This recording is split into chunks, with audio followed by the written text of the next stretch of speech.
Updating your email address on Uber Eats is a straightforward process. Follow these steps to ensure your account information is current. Step 1. Open the Uber Eats app. Launch the Uber Eats app on your smartphone. Make sure you are logged into your account to access your settings. Step 2. Go to Account Settings. Tap on the profile icon or the menu icon in the top corner of the screen. From the menu, select Account or Settings to access your account details. Step 3. Select email address.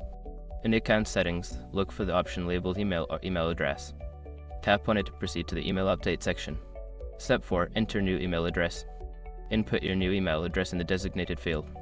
Make sure to double check for any typos to ensure the email is entered correctly.